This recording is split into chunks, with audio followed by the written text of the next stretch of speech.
Hello guys, I am just here in my backyard. It is the summertime. So as you can see, I've got flowers, quite a bit of flowers in my backyard. I was just gonna kind of go and show you a little bit of the geometry that I can see in my backyard. I also have a little porch area in my backyard. So there's a lot of geometry back here, and I'm just going to kind of show you the basics of the points, lines, and planes that I see in my backyard. Okay, so first of all, let's talk about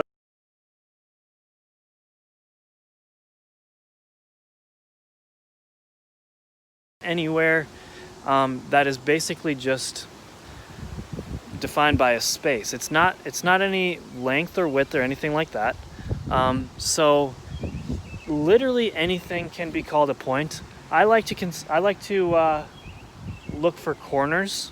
For example, this retaining wall here, this one particular brick has, and it's not even a great point because it's kind of rounded there.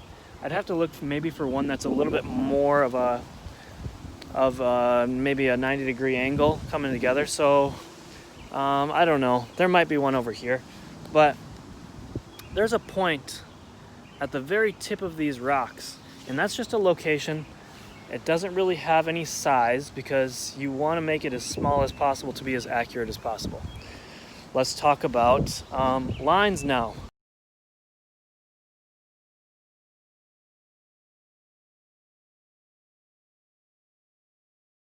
If I'm talking about lines, I got to look for straight things, and the garden, there's really no straight lines. It's kind of curved and stuff, but if I were to come over here, let me flip this camera around. Oh, maybe I don't know how. I don't think it's going to allow me to.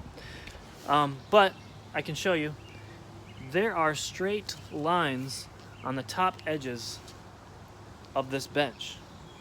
And not only that, but those lines are actually parallel lines. They go on in the same direction,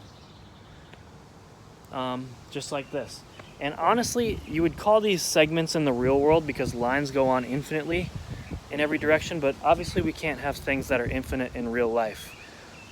So I'm going to call these lines right now, but just know that in real life, these are considered segments. I can kind of talk about this as well here.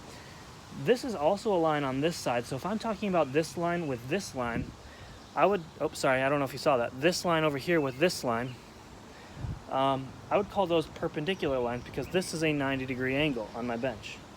I could also talk about skew lines. If I'm looking at the corner over here, up and down, this corner right here, and this line on this side, these are never going to touch because this one's going up and down over here, and this one is going horizontally over here. Those lines are never going to touch, and also they're not parallel because one's going up and down and one's going horizontally. So if you have two lines that aren't parallel and aren't going to touch, we call that skew.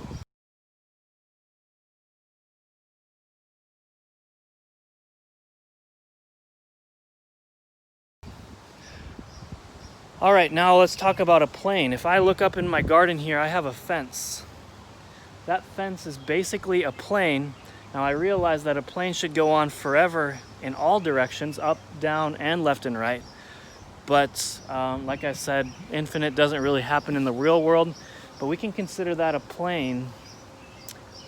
If you were to just imagine that it would fence off all the way up into the sky, infinitely, all the way underground, and all the way left and right. But for right now, we just have that fence acting as a plane. It's a flat surface in my backyard. That's all I have for you guys in my backyard. When you guys go through this project, I'd like you to give me a look into your life and where you find geometry in your life, giving more examples than I gave, but that's just a basis for this project.